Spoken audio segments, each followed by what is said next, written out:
এটা পুরোপুরি ব্যক্তিগত আক্রমণ বললেন চিত্রনায়ক জায়েদ খান। অভিনেতা ও প্রযোজক মনোয়ার হোসেন ডিপজলের প্রযোজনায় গত 5ই নভেম্বর মুক্তি পেয়েছে এই দেশ তোমার আমার সিনেমা। এর একটি চরিত্রে অভিনয় করেছেন চিত্রনায়ক জায়েদ খান। সম্প্রতি খবর প্রকাশ হয়েছে একটি হলে সিনেমাটির দর্শক মাত্র 5 জন। এমন খবরের তীব্র প্রতিবাদ জানিয়েছেন এই নায়ক। জায়েদ খান বলেন, প্রথমত সিনেমাটি আমার না, আমি একটি গুরুত্বপূর্ণ চরিত্রে অভিনয় করেছি মাত্র।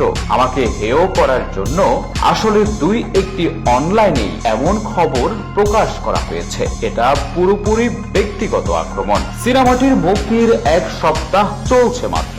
30 হলের মধ্যে 2টি হলে তো খারাপ যেতেই পারে, অথচ ভিডিওতে আমি দেখতে পেয়েছি ও জানতে পেরেছি মধুমিতা হল সহ কয়েকটি হলে মোটামুটি ভালো দর্শক হচ্ছে। করোনার দুর্যোগ সামলে মানুষ হলে আসছে, এটাই তো বেশি। আর এটা তো নতুন সিনেমা না, 10 বছর আগে ক্যারিয়ারের শুরুতে করা সিনেমা। জায়েদ জানান, 2য় সপ্তাহে হল বুকিংও বাড়ছে।